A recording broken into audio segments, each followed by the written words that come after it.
Isa sa mga sentro ng politika sa Pilipinas ang Cebu. Sa katunayan, ito ang probinsyang may pinakamaraming botante ngayon 2025 elections. Kung isa kang politiko na nagnanais maupo sa Senado o sa Malacanang, mahalagang makuha mo ang boto ng mga Cebuano.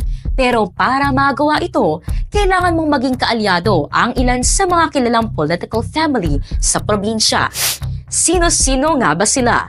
Gamit ang datos na kinalap ng Ateneo Policy Center mula 1992 hanggang 2022 at historical research ng News 5 Digital, nilista natin ang ilan sa mga matunog na political dynasty na patuloy na namamayagpag sa Cebu. Unahin na natin ang mga Garcia. Ang ugat ng kanilang pamilya sa politika ay si Pablo Garcia na naging kongresista at gobernador. Pinalitan siya sa Kapitolyo ng anak na si Gwendolyn. Matapos ang 9 na taon bilang gobernadora, naupo naman si Gwendolyn bilang kongresista at naging deputy speaker pa. Bumalik siya sa Kapitolyo noong 2019 at target na manatili sa pwesto sa muling pagtakbo ngayong 2025. Kinatawa naman ng ikatlong distrito ng Cebu ang kapatid ng gobernadora na si Pablo Jan o PJ. Tatakbo sana siya sa 2025 para sa ikatlong termino pero nag-withdraw at pinalitan ng asawang si Karen. Balak rin ng pamangkin nilang si Raymond Alvin na tumakbong mayor ng Cebu City. Si Raymond na nooy vice mayor ang kasalukuyang alkalde ng lungsod matapos palitan ang na-dismiss na si Mayor Mike Rama. Naging mayor din ng Cebu City ang ama ni Raymond na si Alvin na pinsan nila Gwendolyn at Pablo Jan. Ang isa pang pamangkin na si Janjan ay naghahangad ding ma-re-elect bilang mayor ng Barili ngayong 2025. Siya ang anak ng dating Barili mayor na si Marlon Garcia na pumanaw noong 2020 dahil sa COVID-19. May tuturing naman na extended family ng mga Garcia ang mga Frasco ng Liloan, Cebu. Napangasawa kasi ni dating Liloan mayor at ngayon Cebu 5th District Representative Duke Frasco, si Tourism Secretary Cristina Garcia Frasco na anak ni Governor Gwen. Si Cristina ay dati ring alkalde ng Liloan na bahagi ng ika-5 distrito. Matunog din ang apelidong Rama sa Cebu politics. Nagsimula ito kay Don Vicente Rama na itinuturing na ama ng Cebu City. Siya ay naging konsehal, mayor, kongresista at senator noong panahon ng mga Amerikano at Hapon. Ang kanyang anak na si Osmundo naman ay naging gobernador mula 1969 hanggang 1975 at mula 1986 hanggang 1988. Si Enrique na anak ni Osmundo ay naging vice governor noong 1988. Ilan pang miyembro ng pamilya Rama ang nahalal sa bayan ng Poro at Cebu City. Gaya na lang ni Eduardo Jr. na kinatawan ngayon ng ika-5 distrito ng Cebu. Nandyan din ang kanyang tiyuhin na si Mike na naging konsehal, vice mayor at mayor sa iba't ibang termino simula 1992. Taong 2022 nang muli siyang mahalal na alkalde ng Cebu City matapos palitan noong 2021 ang na-dismiss na si Edgar Labella. Pero natanggal din siya sa pwesto noong October 3, 2024 dahil sa isyu ng nepotismo at grave misconduct. Ngayong 2025, tatangkain niyang makabalik muli sa City Hall.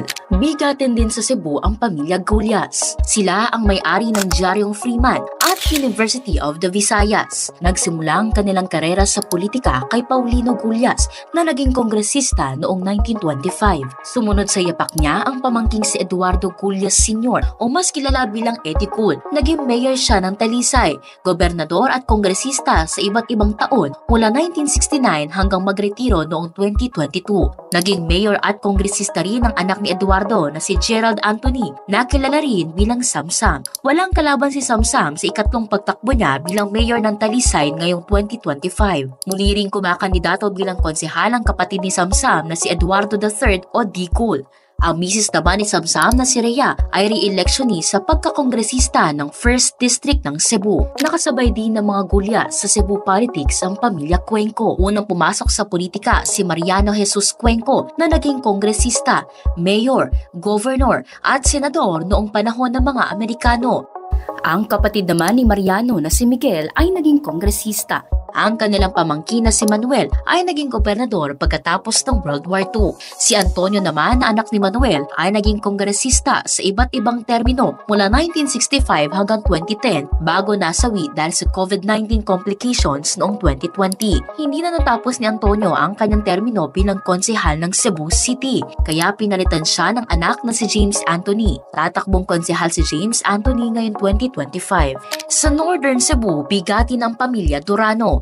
Unang umapak sa politika si Ramon Mano Amon Durano Sr. na naging kongresista mula 1949 hanggang 1972. Sumunod sa kanya ang mga anak na si Ramon Jr., Jesus Odon at Ramon III Onito na naging mga mayor ng Danao City. Bukod sa pagiging mayor, naging vice governor din at kongresista ng ilang termino si Nito. Ang anak ni Nito na si Ramon VI o Red ay naging kongresista din. Sa pagiging kongresista rin nauwi ang kapatid ni Red na si Joseph Felix o Ace bago naging tourism secretary noong administrasyong Arroyo. Matagal na hinawakan ng mga Durano ang 5th District bago ito naagaw ni Duke Frasco. Pero ngayon 2025, susubukan nitong bawiin ng anak ni Nito na si Thomas Mark o Mix na mayor ng Danao City. Target naman ni Nito na makabalik bilang mayor laban sa apo sa pamangkin na si Councilor Mix Magpali. Kaakibat na rin ng politika sa Cebu ang pamilya Osmeña, bagamat karamihan sa kanila ay wala na sa pwesto. Ang kanilang padre de pamilya na si Sergio Osmeña Sr. naging presidente at vice-presidente pa ng Pilipinas noong World War II. Si Sergio Sr. din ang unang House Speaker ng Philippine Assembly na pinagmula ng House of Representatives. Ang anak niyang si Sergio Jr. o Sergio ay naging mayor ng Cebu City at naging senador. Si Sergio Osmeña III na anak si Sergio naging senador din ng ilang termino. Ilang beses din naging senador ang pinsan ni Serge na si John Henry o Sonny bukod sa pagiging kongresista at mayor ng Toledo City. Pumanaw siya noong 2021 dahil sa komplikasyon sa COVID-19. Naging gobernador naman ng Cebu ang kapatid ni John na si Emilio o mas kilala bilang Lito. Matagal din naging mayor ng Cebu City ang kapatid ni Serge na si Tomas. Naging kongresista rin siya. Ngayong 2025, susubukan makabalik ni Tomas sa City Hall sa pagtakbong Vice Mayor. Ang misis naman ni Tomas na si Margo ay isang 3-term councilor ng lungsod. Bukod sa mga Garcia, Rama, Gulyas, Cuenco, Durano at Osmeña, ilan pang political families ang dapat bantayan sa Cebu ngayong 2025. Nandyan ang pamilya Martinez ng Bogo City, Radasa at Sian ng Lapu-Lapu City, Owano at Cortez ng Mandaue City. Gayon din ang mga Abines, Calderon, Caminero at Zambo na hawak ang mga bayan sa Southern Cebu. Bilang Pilipino, mahalagang malaman kung sino ang mga pamilyang nagnanais mamuno sa inyong mga lugar. Bahagi ito ng matalinong pagboto. Sa huli, ang bayan ang dapat ipanalo.